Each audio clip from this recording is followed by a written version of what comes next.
Welcome back. Well, last weekend we left off with the bedrooms of the 70s, having previously gone through the bedrooms of the 60s. And one of the things we talked about in the 70s was that antiques were coming back into the home. And by that, I mean simply old stuff. Whereas prior to the 1970s, and I do need to explain this because this is something that a lot of people do not understand. In the 1960s and 70s, Victorian furniture was not considered antiques. Now, the reason for this is because the United States government had enacted a law in, I believe, the 1920s, stating that anything more than 100 years old was an antique, although they did not phrase it that way.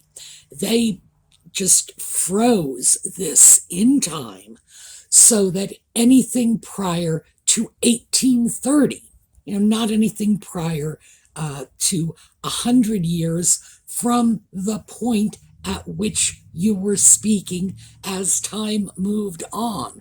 No, they froze it at the moment of the legislation, which, as I say, I believe was in the 1920s. So, whereas Empire furniture was antique, Federal era furniture was antique, Victorian furniture was not. Now, at the time, people were beginning to realize there was something a little wrong with this, but because of that, Victorian furniture could be picked up for a song. And I mean, really nice pieces, too. So that was one of the cultural norms that suddenly allowed beautiful antiques to be brought into the home. Now, if you combine that with the advent of KD furniture, that stands for knockdown, from places like IKEA, which were just beginning to gain popularity. IKEA was established in Sweden in the 1940s, but it became global in the 70s. So IKEA furniture was being sold in Germany and Switzerland, and it was making inroads into U.S. design in the 70s. So what people were looking at on one hand was the high-quality, massive oak pieces of furniture that could be purchased, and I mean this literally, I promise you, I was doing it for $20, $30 for a dresser. And I'm not talking about something that you'd have to refinish. I'm talking about something that was in beautiful condition that you could throw into your bedroom, weighed a ton, had lasted more than 100 years, and would certainly last another 100, against the McDonald's of interior decor, which is frankly what IKEA was, and to a large extent still is. I'm sorry to say it. As a Swedish American, I should be ashamed of myself for it, but it's true. Scandinavian furniture can be fantastic, but that stuff is not sold at IKEA. So you had a couple of different pressures on society to encourage people, especially young people just starting out, limited budgets, to go vintage instead of buying new. Of course, if you'll recall from the living rooms that we took a look at from the 1970s, the kitchens from the 1970s, the furniture new in the stores that was available to people was, well, it was avocado green, it was gold, it was yellow, and it was uninspired, but it went beautifully with that nasty shag carpet. People were rejecting that aesthetic, and that was the other factor. So We have boho coming in the 70s. We didn't recognize it as such. We labeled it later, but that became a major influence. And we're going to see that amplified in the 1980s as we move forward. So, sorry for the long preamble. Let's get our little music and introduction out of the way. And when we come back, we're going straight into 80s boho.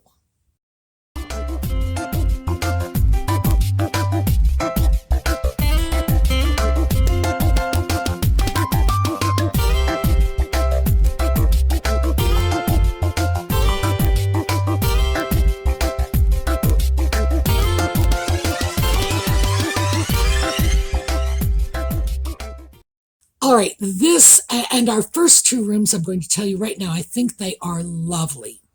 And I am no fan of 80s decor. So we're starting with this one. And there are so many things to love about this room. Now, the color is bled out of it because it's the 1980s, and as we know, 80s was not in love with color, not even in children's rooms, and this is probably a child's room. What we have here are walls that are just barely licked with sort of a pale lilac gray, a little bit of pink in the furniture, in the upholstery, in the bedding. Mostly things are white. The bed is white with little brass highlights. The curtains are white. These are the Priscillas that we saw back in the 40s and 50s when Priscillas were just what you did with curtains. Honestly, these curtains could have come off a room 40 years earlier. It's the exact same style. The furniture is a mixture. The bed is not an antique. The bed is a modern, sort of retro version. This would have been something made new in the 1980s, but designed to look like it came out of the 1880s. And we can tell very quickly and easily because look at the size of that bed. That's a queen size bed. That's not a full or double size bed. We have a little chaise. It's low. It's probably suitable for a child. And then we have this willow furniture, often called wicker, not really wicker. It's woven willow in this little desk set in that tiny little alcove made by the jog in the wall. And notice, even though the color is very, very limited here, we have a different color on the wall than we have on the ceiling. Slight difference, but, and I've said this before when we've looked at rooms like this, and they've all been painted out, or in some cases, papered out in one solid block of color or print. No, that's not what you do when you have gorgeous architecture. This is what you do. You use two colors to separate the ceiling from the wall, and you show off that architecture, because that's why there is only one piece of art on the wall in this room, but it's still beautiful because you're drawing so much from the architecture itself. This is a great room. It looks like we have some sort of wall-to-wall carpeting here. It has a rather fuzzy look, which is why I'm going to say it's probably not a painted floor, although we do have a little rag rug, and you can see that in the lower right-hand corner, just past the bed. Great, great room. This could be a child's room. It could be a guest room. I do not see this as a master bedroom, but hey. And notice all of the linens, the pillows. We've just got, it's basically white, but we've got a lot of texture and some slight differences in the color to liven it up a little. This is so 80s, but it's really, really nice. Now this next one, we have more color, but of course, as you can see, the life is still bled right out of that palette. We are not seeing the spun-dyed colors of the 70s here. And that happens, as I'm sure by now you've seen, one decade to the next. When there's too much color in one decade, bang, the next one becomes neutral. And then subsequent years will bring more color back in. This, as with the previous room, this is probably a professionally designed room. We have a very limited palette here. Yellow, the sort of pale green on the frieze. By the way, decorating the frieze, that's that upper portion of the wall in the cornice, that was a very 80s thing. There were wallpapers sold for that purpose, and you would walk into rooms that were just painted white with that little wallpaper border, and boy, they just thought that was done. The room was dressed to the nines. It was wearing its hat. In this case, the color palette is very tight, and it's brought throughout the entirety of the room. The lamps are pink, along with the headboard and the footboard on the bed, which, by the way, look like they are not matched. My eye tells me that set is not a set. And it's very likely that this pink was brought in both for the head and footboard and for the lamps with a can of spray paint. It matches the shades of pink in the quilt that's on the bed. And of course, the green is in the quilt and in the pillow and in the frieze. And the yellow is our backdrop, and it's on a pillow on the bed. Somebody fussed over these colors and really worked to make sure the colors were integrated throughout the room. It's very simple. It's got a very comfortable look. It's a nice room for a young girl. I do believe, as I said, that this is a decorator room.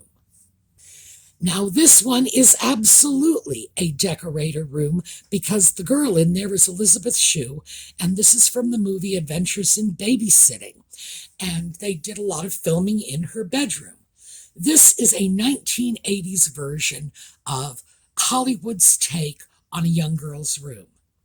Some of this is super interesting because I could see that room in the 1960s, or if the furniture hadn't been painted white. That was not a thing, by the way, until the 1960s. If the furniture hadn't been painted white, I could see this bedroom in the 1940s.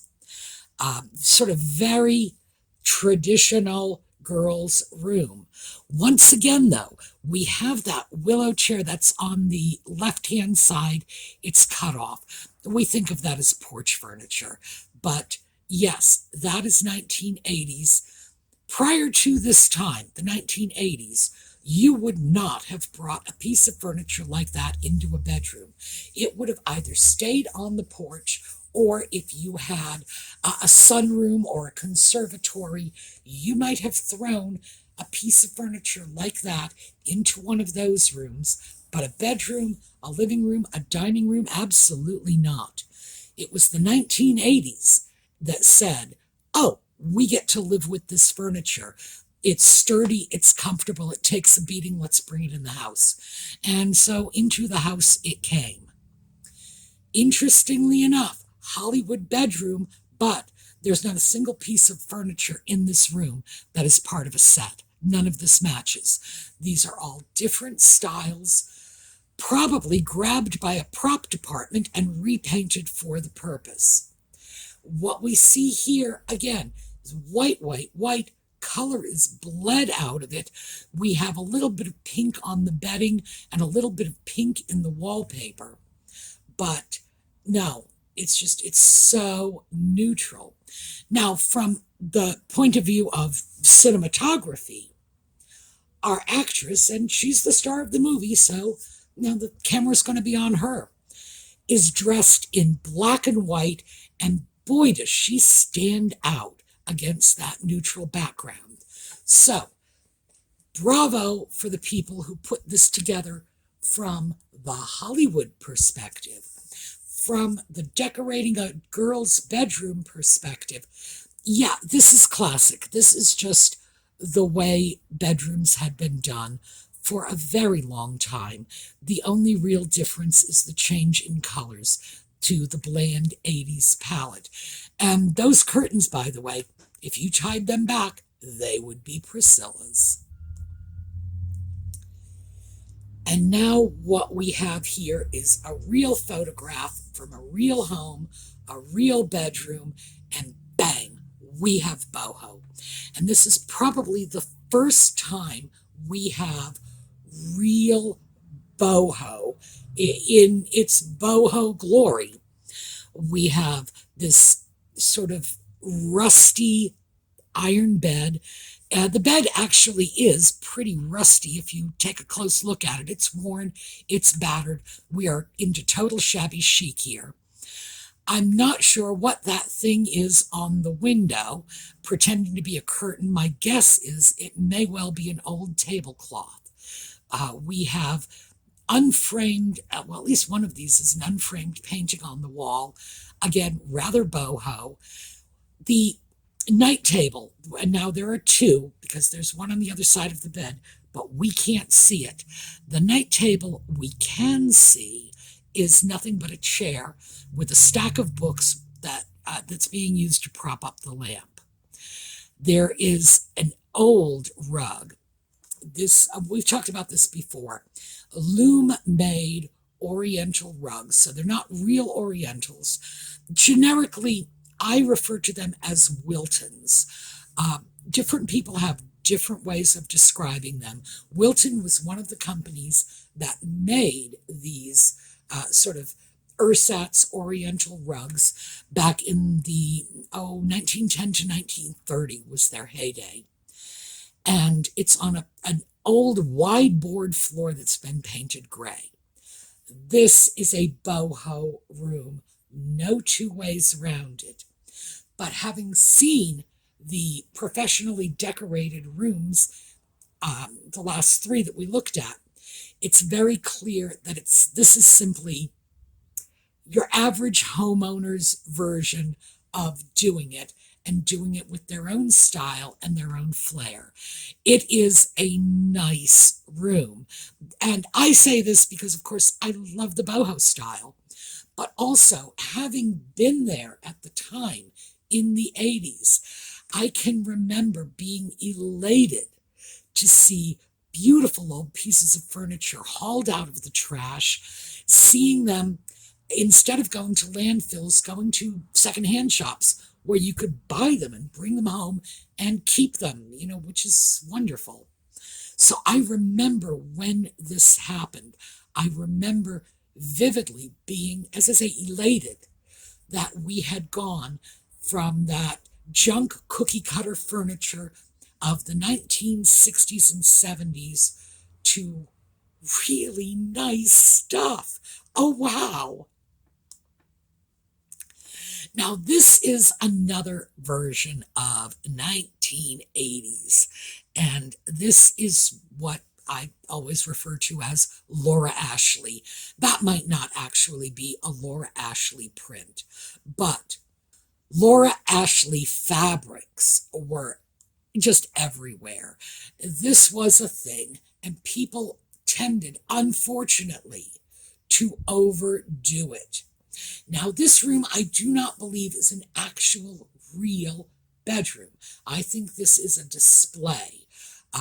In fact, the truth is it might even be out of a dollhouse, but it's so typically Laura Ashley 80s that I really had to throw it in there, because they would take a fabric and cover every square inch of the room in the fabric, and that was just a very 80s thing, and we have to recognize that, and that was part of the styles at the time. Now, here is sort of Laura Ashley tamed down. Once again, I don't know if this is actually a Laura Ashley print, but it's the same general idea. We have the bedding, and in addition to the comforter and the bed skirt and the pillowcases. We have a whole bunch of throw pillows and just, oh my gosh, so much. And then the window curtains, and it's all the same. It's just like somebody went to one of those fabric stores and just went mad. Now, you could, and for all I know, you still can, go to fabric stores or even to wallpaper catalogs and get these blocks of matching papers and fabrics, and then the coordinating papers, so that you can buy 4 or 5 different prints, fabric, wallpaper, whatever you want, and they all either match or coordinate, so that you can just smother yourself in whatever this design is that you want. Very, very 80s. And also notice that even though we can see very little of this bed, and I'll bet this bed is gorgeous, we do have this wonderful metal headboard here, as well as some antique pieces, the little chest next to the bed. It looks antique. I don't know if it is. I can't see enough of it. But it has one of these wonderful old oil lamp designs, probably an electric lamp, but that sort of high Victorian oil lamp design on top. The little stool on the other side of the bed is from a totally different time period. So once again, we're mixing and matching our antiques. And despite the fact that this room gives me vertigo, I do like that aspect. And here. Now, once again, we've got the fabrics. This is probably, by the way, from one of those books of fabrics where you have all of the patterns and you just pick and choose and they all coordinate, because we have some strong coordination in these prints. Not the sort of thing that most people could go off and do on their own. Very 80s, because the color is bled out, and also because in the 80s we got into this weird thing about faux canopies. Now, canopy beds and tester beds were very big in the 80s, and we'll get to that. But also pretend canopies, when you just sort of draped a little bit of fabric over the bed and voila, there's your sort of hint of canopy. This one is a rather involved one, because we have the fabric in the back, that's that patterned fabric, and then the green gingham with the pink trim on top of that, and it's all coordinating with the bed pillows. But notice, and it's hard to see, well, maybe not for you, but it's hard for me to see, this is actually a 4-poster bed, and you can see the bed posts on either side of that canopy. Once again, totally bland, just very, very whitewashed. This is one of those pictures that if you didn't know for a fact that these were the actual colors, you would think the photograph had been overexposed. And really there was more color there, except an unfortunate glitch in the darkroom took it all away. No, this is what 80s bedrooms looked like.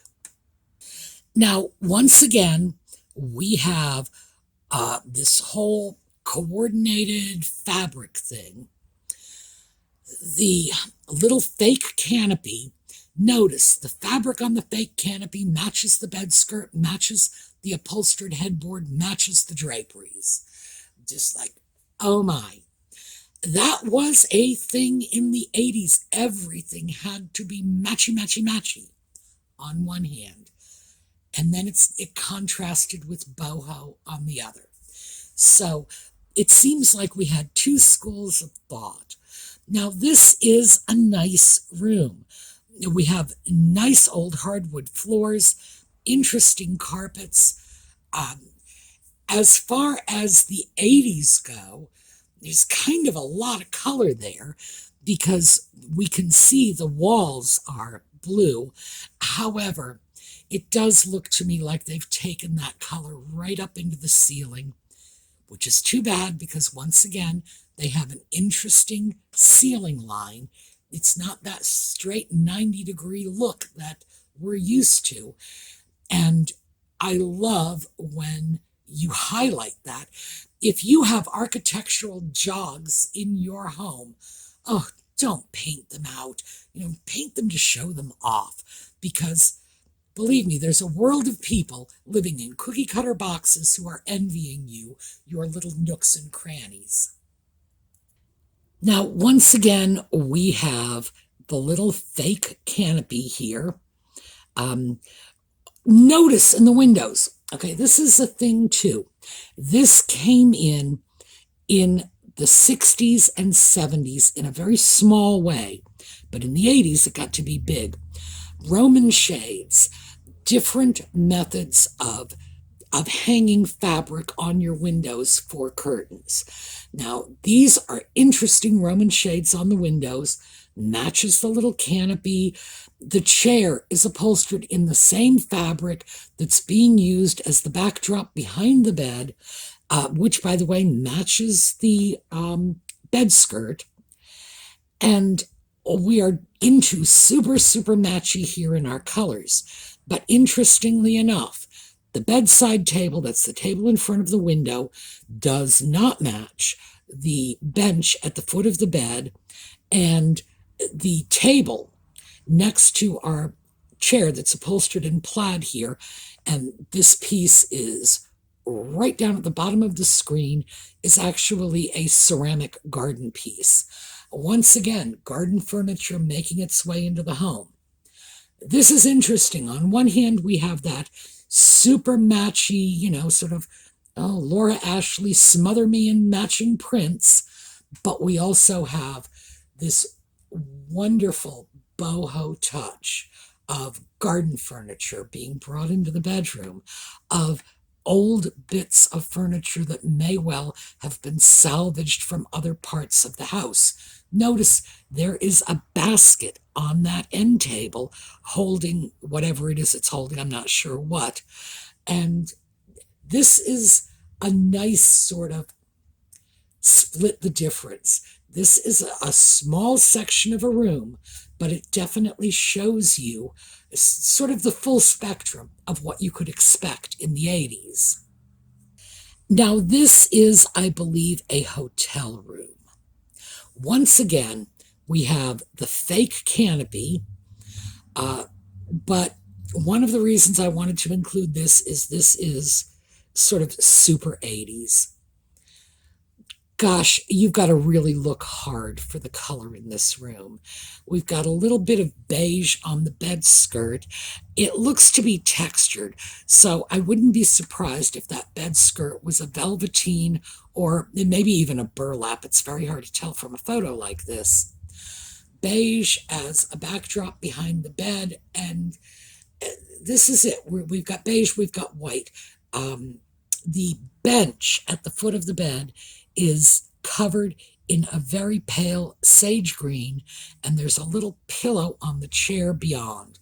And that's it for our color. Oh my, so 80s. Now this, and at this point we are getting into our genuine canopy and tester beds. They were very, very popular in the 80s. This is a room of antique furniture. You can pick out at least maybe half a dozen separate periods, ranging from that Federal era mirror over the dresser, right down to, oh goodness, what are we going to say? Look at that little table. It's got a Chinese Chippendale look to it, the little black lacquered table. It's not. It's a modern piece, but it does evoke an older style. Pieces from almost everywhere. The chair by the door. The chair by the door actually looks like it might be a genuine antique Sheraton piece. It's got a sort of worn and sunk-in look to the seat that leads me to believe it might be the real McCoy. Very interesting. Again, color is limited. The walls are white, the ceiling's white, the bedding's white. The carpet is, assuming that it's a carpet, that might even be linoleum, is a pale sort of pink on white.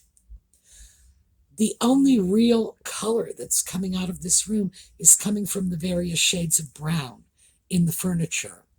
Again, super 80s. 80s were oak and almond, I always call them. But that's what you got.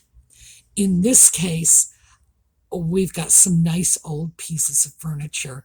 So that always is going to buy it a little bit of tolerance on my part. I do like the antiques. I do like the fact that we have so many periods just thrown together rather willy-nilly. It still looks nice. It still looks comfortable. But yeah, super 80s. Now this room, and we see very little of it, but what we can see is we have a tester bed. We have the posts, we have the canopy. Yes, a tester bed. However, of course, it's the 80s. Two colors, brown and white, that's it. But notice we have a bird cage in here as an art object, I'm guessing, because it doesn't seem to be serving any function. The 80s was great for decorative elements just for their own sake, including large decorative elements like, this cage that would be big enough to hold a parrot. But, and Lisa, don't bother writing in the comments. I know Gypsy could eat her way through that in 5 minutes, if that. Yes, you could never actually put a real bird in a cage like that because it was nothing but a decorative object.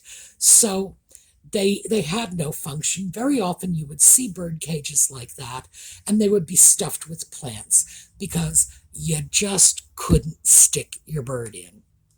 Once again, bland 80s, but we're seeing the patterns. Now, this room, again, same bland 80s, although quite frankly, we have a touch of color around the perimeter of this bed quilt and with the two matching upholstered chairs on either side of the bed. And this is just a regular person's regular home. Notice what we've got is this odd mix of furniture that looks like it's been gathered from every other part of the house and just dropped in here willy-nilly. I'm not a big fan of just drop the furniture from the other parts of the house into your bedroom willy-nilly, but I like that they were thinking outside the box. And once again, we've got that simple, bland 80s palette. But yes, this one is showing some individuality, some life. And now we are starting to go over time. So we're going to pick up with the very late 80s as they transition into the 90s tomorrow. Meantime, have a terrific day. We are going to take a look at a slideshow on our way out, and I will see you all next time.